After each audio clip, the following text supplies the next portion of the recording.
Well, howdy all you collector car fans out there. This is Jason, once again, the owner and founder of Southern Bush Motorsports. I just wanted to take a second to thank everyone for coming by and watching the videos and liking them and stuff. I'll say it again. I've said it in a few of the other videos, but I actually wrote a book after my career in this business, and it was called Tales from the Bush. And I tried to get it published, and it was very hard to self-publish at that time. And I kind of just put it in the back burner, and it was a girl that worked with me that saw the book one day, and she's like, you ought to start a YouTube channel so people can see it. So, yeah, I don't have video. It's all pictures because back in the day, digital was so new that if I had these memory cards, I could take two 30-second video and it killed the card, or I could take a couple hundred pictures. And when you're out in the field, it doesn't matter how many memory cards you have. At the end of the day, you know what? My decision was to take pictures. So that's why we're at where we're at. Lots of comments about that, and I really do appreciate all the comments, all the good and bad. Some of you could probably keep some of your comments to yourself, but hey, you just can't help yourself. So we're looking at a bit of an oddball car. Now, I don't remember taking these pictures. If I have them, it's somebody that sent me the pictures or wanted me to help them sell the car or was looking for advice. Either way, this is a cool car. This is a 1971 Challenger RT 340 sHaKer hood. That's right, I said sHaKer hood. I thought this was the weirdest dog of all. I have never seen a 340 4-barrel sHaKer hood coupe. It's right there. N96. It's on that fender tag. What a weirdo. What a cool car. I had never actually seen one before. Who checks that box? Whoever checks that box? Look at that interior. Here's the craziest thing about this car. Completely untouched. Total survivor. I don't know if it's original paint. I'm going with it is original paint. But it's still an untouched survivor car. Look at that. That's a 4-barrel underneath there. That's a 340 4-barrel. You ever seen one of those before? I don't think so. So is this the rarest car in the world? No, but I love this thing. This thing is so cool. Nothing fancy about it, but just put yourself back in time when you're at the dealership, because this wasn't a car that just came from the factory like this. Somebody had to have ordered this car.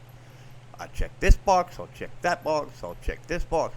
This is a 71 340 RT 4-barrel sHaKer hood Challenger. Who does that? It's mind-blowing. Look at that fender tag. That is a full fender tag. I think I'll show a picture in a minute of the breakdown of that fender tag. You might want to pause it because it's got light proof packages and it's got so many really cool things on it.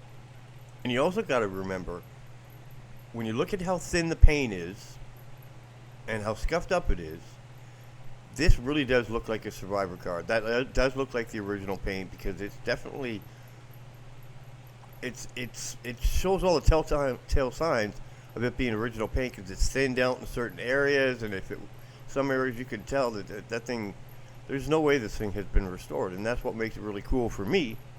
I really like this car, and yeah, it is only a 340 car, but I'll tell you what, I'd be happy to have this car. Like I said, I can't remember.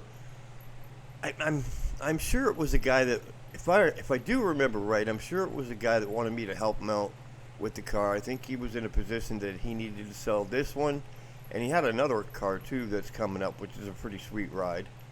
But man, I'm showing the same pictures because I only had a few pictures, because that's why it kind of tells me that he might have emailed me these pictures, because there wasn't a lot of them. But look at how straight and solid that car is. I mean, it's just so clean, so well preserved. I just love how crisp and clean this car is, how untouched it seems to be. And this is also in the future. See, look at how thin that paint is.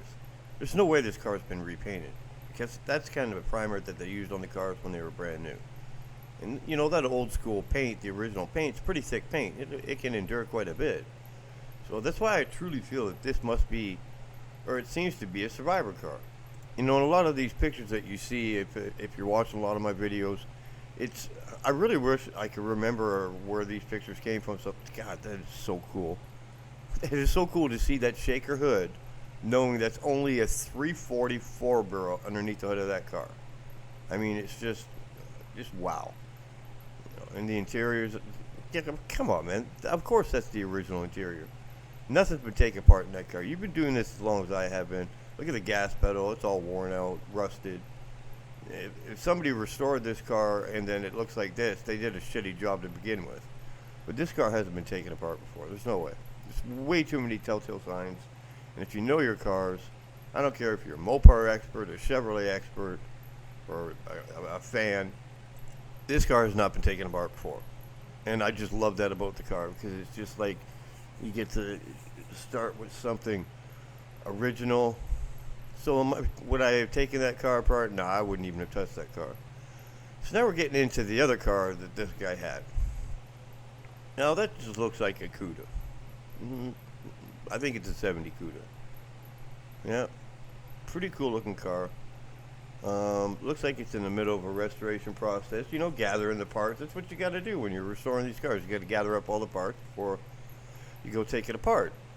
You know, you get all the stuff done. It looks like the bodywork's been done on this car. The fenders have been brought down to metal. Sweet, 70 Cuda. Couldn't be much to that. You know, it looks like he's in the middle of, somebody put a lot of block work into getting that car down to the metal. Getting it prepped for primer and body work and stuff. So it's just a regular 70 Cuda. You know, looks like he got a part off of another car for that fender. And, you know, this is what you got to do. This is a classic situation where you're gathering parts. There's nothing fancy about this car. It's just a 70 Cuda. Look at that beautiful grille. It's hard to find those original grills in that condition, but you know, like I said, this is just a 70 Cuda. There's nothing fancy about it. What the heck and top is that? Is that a sHaKer hood? No, that can't be a sHaKer hood. This is just a regular 70 Cuda. You got a sHaKer hood set on top. No, maybe he's going to turn it into a clone. Yeah. Boy, the frame's a little banged up. A little bit crusty underneath there, but you know, it's fixable. It's doable. Well, hold on a second here. Hold on a minute here. That hood there, that's an original sHaKer hood.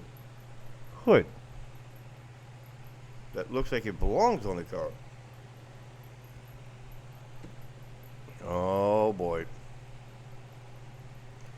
Something's starting to look fishy here. Nah, I'm just joshing you guys. I know exactly what this car is. The 1970 446 back Cuda. sHaKer hood. Look at that. Look at that firewall. It's just beautiful. Actually, it really looks like this car's been media blasted or sandblasted. It doesn't look like it's been dipped. That looks like a 6-pack setup on an original 6-pack intake. Yes. This guy knew how to pick them. 1970 446 pack sHaKer hood Cuda. Thank you very much. Ta-da. You know, this isn't about me showing you these all kinds of buildings with hundreds of crazy, cool, rare cars in it. That's not what it's about for me. What it's about is finding these cool little mom and pa guys that just, have a couple cars, 2-3 cars, whatever. That's all I ever did. Yeah, I ran into a lot of big collections, but, you know, when you do this for a living, man, look at that. Look at that air cleaner setup. When you do this for a living, the big collections are great, but they're a pain in the ass to deal with because, you know, I'm trying to get back home and I run into a big collection. It's like I got to make that hateful call home. I'm going to be gone for a couple months. I can't get out of this. I have to stay here. And I'm living in my camper van with my trailer parked on somebody's field or on the side of somebody's building or out in the swamp. You know, I'm no complaints. It was a rough life. I got hurt a lot. I got sick a lot. But I stayed out there and I did this for 20 years. Okay, so that says I think that says 850 on the tranny. Let's see what we got next. Can't remember how the pictures went. And there, you know, that's the firewall there. The fender wall. Wow, that's a clean fender wall. It really is. I know I showed that picture before, but it's clean. It looks like you picked up some extra parts. You know, but that's what it's about when you're trying to restore one of these cars. You got to collect all the parts, and then you go get started on it. You know, there's no point trying to start on it and then gather up all the parts. And that's this side of the motor block, and that says 850. So you're trying to tell me what we're looking at right here is a 1970 446 pack sHaKer hood CUDA. That's all numbers matching? Wait, that says 8502. Oh my goodness. Yeah, that's why this guy got this car. This car is rough, it's ugly, it's piled into pieces, but it's 100% numbers matching from front to back. Thanks for coming out and checking out another Tales from the Bush, and don't forget to like, subscribe, and check out our Patreon.